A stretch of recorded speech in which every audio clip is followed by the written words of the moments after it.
사이트에 저희가 직접 올린 거게 되는 거죠. 경찰은 사자 명예훼손 혐의 등으로 이 직원을 조사했고 대형마트에선 공식 사과문까지 내놓았습니다.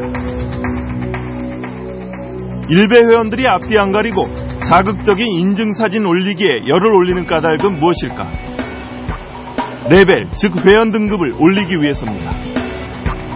자극적이고 선정적인 글을 올려야만 등급이 올라가는 구조다 보니 무리수를 둘 때가 많다는 것입니다. 반드시 인증을 해야 하는 이유도 있습니다. 그러니까 썰만 있고 그림이나 사진이 없으면은 이제 안 믿어주는 거예요. 레벨이 올라가려면 추천을 많이 받고 반대는 받지 않아야 되는데 일베 안에서는 추천을 일베로로, 반대를 민주화라는 은어로 부릅니다. 왜 민주화를 부정적인 의미로 쓸까? 저희는 뭐 우리끼리도 약간 그 보수 사이트이기 때문에 약간 그 진보 계열의 이런 그 민주화를 반대로 해놓은 거예요. 문제는 왜곡된 가치를 지닌 일베의 은어가 부지불식간의 독버섯처럼 일반으로 퍼지고 있다는 점입니다. 이달 초 20대 아이돌 가수는 라디오 방송에서 일베식으로 민주화라는 단어를 사용해 파문을 일으켰습니다. 저희는 개성을 존중하는 팀이거든요. 민주화시키지 않아요. 개성을 억압하거나 왕따시킨다는 일베식 어법으로 쓴 것입니다. 글 끊는 비난 여론에 결국 사과를 했습니다.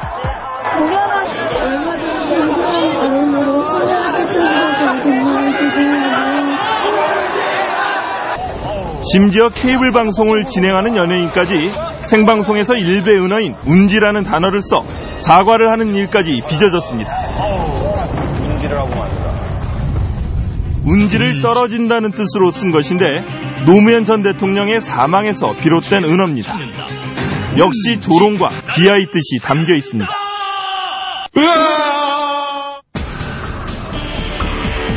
일베 게시판은 특히 5.18 광주 민주화 운동에 대한 폄훼와 공격이 심합니다. 최근에는 광주 희생자들의 사진에조차 심하게 조롱하고 비하하는 댓글을 달아 사회적으로 큰 충격을 줬습니다. 5.18을 민주화 운동이 아니라 폭동이라고 믿고 있기 때문입니다. 같이 총 쏘고 수류탄 던지고 와 이건 민주화 운동을 하면서 무리가 있겠구나. 그들 주장의 주된 근거는 일베 게시판에 올라온 글과 사진들입니다. 보지 못했던 자료들을 지금이라서 보게 됐다. 이게 수많은 사람들이 봤을 때 어느 정도 좀 신빙성이 있다. 생각해 이런 자료들을 보고 이제 다시 한번 되짚어보게 됩니다. 특히 실제 북한군이 개입해 폭동을 일으켰다고 믿는 이가 적지 않습니다. 일베 게시판에는 북한이 5.18을 기념한다는 사실과 일부 탈북자들의 주장 등을 들어 북한군 개입 폭동설을 주장하는 글이 넘쳐납니다. 북한은 사실상 한국 사회의 모든 민주화 운동과 민주항쟁에 대해서 기념일로 지정해 놓고 있습니다. 그러니까 북한 체제가 한국 시대보다 정당하다. 이런 이야기를 선전하기 위한 어떤 그런 정치적 목적에 의해서 교묘하게 합성한 사진도 마치 주요 증거처럼 둔갑합니다.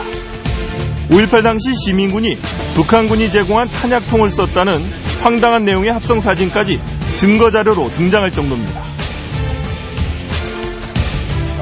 그러니까 상당히 포토샵에 대해서 전문가가 한 건 많은 사실이에요. 저 누군가 재미삼아서 이거를 그렇게 크게 이슈가 될 줄은 몰랐겠죠.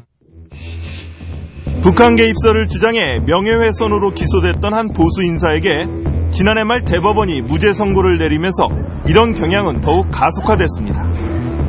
5.18에 대한 법적 역사적 평가가 이미 확립되었고 피해자를 특정할 수 없다는 것이 무죄 판결의 이유였지만 일베에서는 잘못 받아들여지고 있습니다. 대법원으로부터 제가 무죄 판결을 받음으로 인해서 누구든지 5.18에 대해서는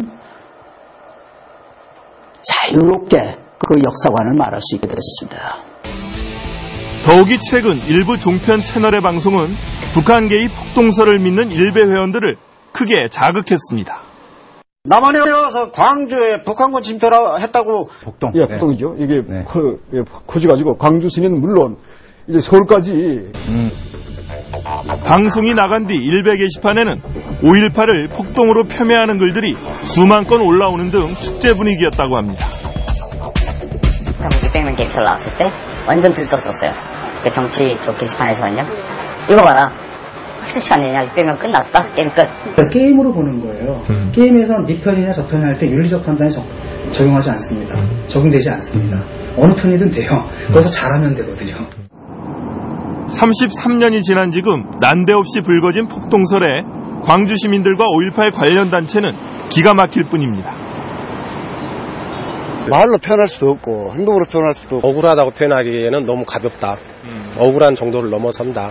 자존심, 5.18의 정신, 이걸 또 근본적으로 부정하고 왜곡하고 있는데요. 명예훼손을 시키고 불명예에서 이렇게 하는 일에 대해서는 반드시 그 법적 책임을 묻겠습니다. 여론의 집중포화에 결국 종편 채널은 사과 방송을 했습니다. 또 대기업들은 일베에서 모든 배너 광고를 철회했고 민주당은 구체적인 사이트 폐쇄 움직임까지 보이고 있습니다. 일베 회원들은 이 상황을 어떻게 보고 있을까? 취재진은 수소문 끝에 20대의 일베 회원 몇 명을 어렵게 만날 수 있었습니다.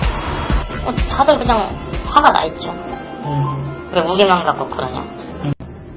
일부 회원의 문제를 전체의 문제로 매도한다고 주장했습니다. 역사에 대해서 믿지 못해. 원천 한 명 보고 대한민국 사람 다 식인종이라 하는 거랑 똑같겠죠. 음모로 일베가 핍박받고 있다며 분통을 터뜨렸습니다. 이게 뭐 어째서 일부러 누가 부당지치려고 와가지고 그런 아닌적인 사진 거표를 올려가지고 일베 공격받으려고 하는 거 아니냐. 일베 회원들의 행태를 보며 혹시 떠오르는 모습이 없으신가요? 저는 일본의 인터넷 우익, 이른바 넷 우익이 연상됐는데요. 국내외 전문가들은 일베가 일본의 넷 우익과 기묘하게 닮았다며 우려하고 있습니다. 지난 3월 일본 오사카에서 혐한 시위가 벌어졌습니다. 확성기를 들고 길거리에서 시위를 선동하던 한 남자는 끔찍한 말을 내뱉습니다.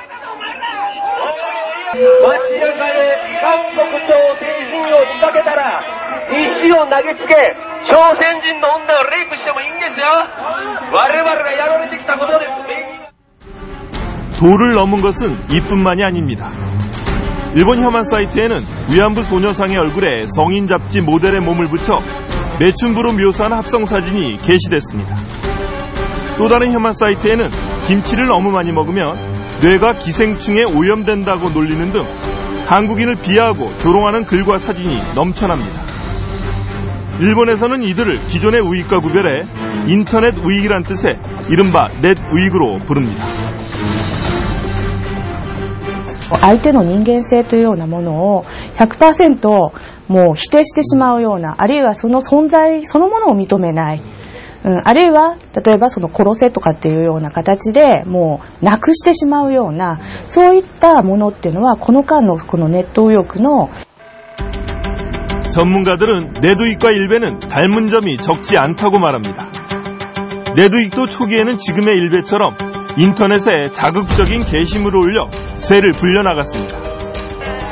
그러다가 시위 장면을 인터넷 생방송으로 올리는 것이 인기를 끌면서 거리로 나와 점점 더 폭력적이 됐습니다. 더 칭찬을 받죠. 그 과격한 경우.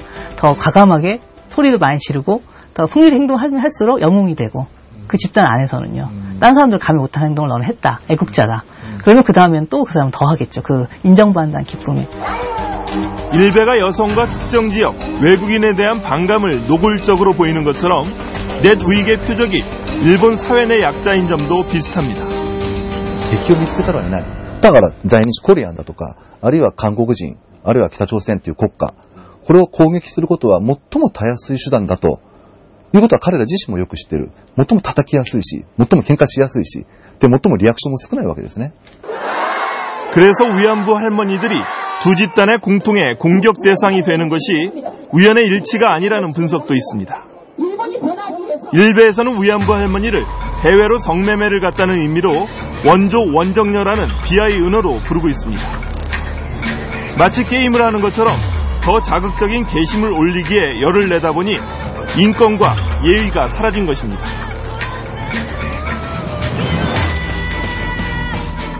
어떤言葉が一般的に受けるのか、あるいはどういった言葉で盛り上がることができるのか。彼らの行動は政治活動なのかどうかって考えた場合に、私はちょっと首をかしげざるを得なくなるんですね。これはある種のお祭りです。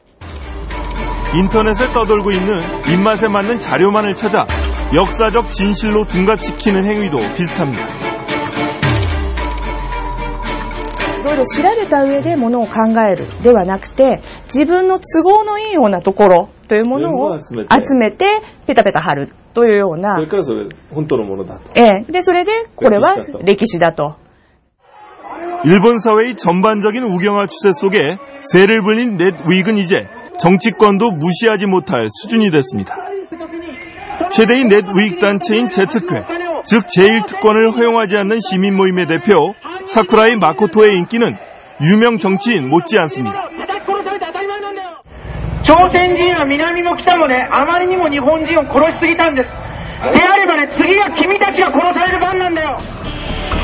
일베도 넷윅처럼 인터넷 공간에서 거리로 나올까? 일본의 넷윅 전문가 야스다 씨는 한국 일베의 오프라인 진출 가능성을 높게 봤습니다. 非常に似てると思います。つまりネットの中だけではない外の世界、つまりオフラインの世界にもそうした言説が流れ込んで、いつしかある種の世論が作られてしまうという可能性があるわけです。 앞서 만난 일베 회원들은 하나같이 교과서에 대한 불신감을 노골적으로 드러냈습니다. 이 정권 서면 교과서 다 어떻게 하려고 하고 저 정권 바뀌면 다 어떻게 해보려고 하고 그걸 어떻게 믿어요? 반면 일베 게시글에 대해선 강한 신뢰감을 보였습니다. 완전 박사급으로 쫙 정리를 해가지고 의혹들 하나하나 다 조목조목 반박하고 이게 안 좋다는, 이게 문제된다는 이유에 대해서 사진 자료, 동영상 자료 조목조목 다 가져오고. 전문가들은 일베 현상에는 학교 역사 교육에 대한 이런 뿌리 깊은 불신이 자리 잡고 있다고 말합니다. 제대로 된 역사를 배워야 되는데 이른바 속된 말로 하면은 편법으로 배우는 거잖아요. 불법 역사를 배우는 거거든요. 이쪽은 또 재밌어요. 오락이고 놀이란 말이죠. 학교에서는 딱딱하고 그러니까 애들이 이쪽으로 갈 수밖에 없는 거죠. 민주화 됐다는데 내 생활은 아직 행복하지 못하고 우리 학교 현실은 여전히 굉장히 경쟁적이고 억압적이고 뭐 그런 부분. 이런 부분들이 민주주의에 대한 냉소 또는 기성세대에 대한 불만 이런 것하고 겹쳐가지고 민주당은 일베 사이트 운영 금지 가처분 신청을 내겠다는 방침이고 방송통신위원회도 제재 방안을 검토하고 있습니다. 그러나 일베 사이트를 폐쇄하자는 주장은 표현의 자유 논란을 불러일으키고 있고 사이트를 폐쇄해도 제2, 제3의 일베가 생길 것이어서 실효성이 없다는 지적도 많습니다. 하고 이런 사람들이 이걸 특정 유해 매체로 지정해서 격리시키는 것 자체가 이 사람들에게 잘못된 시그널로 작용할 수 있다는 생각이 들고 오히려 위험한 거는 그런 식으로 이 사람들에게 가해지는 시선들이 오히려 역효과를 불러일으킬 수도 있지 않을까. 5.18 역사 왜곡을 계기로 우리 사회 전반에 관심사로 등장한 일베 현상. 일시적인 대중요법으로 대처하기보다는 근본적인 해법 마련을 위한 진지한 사회적 논의가 시작되어야 할 때입니다.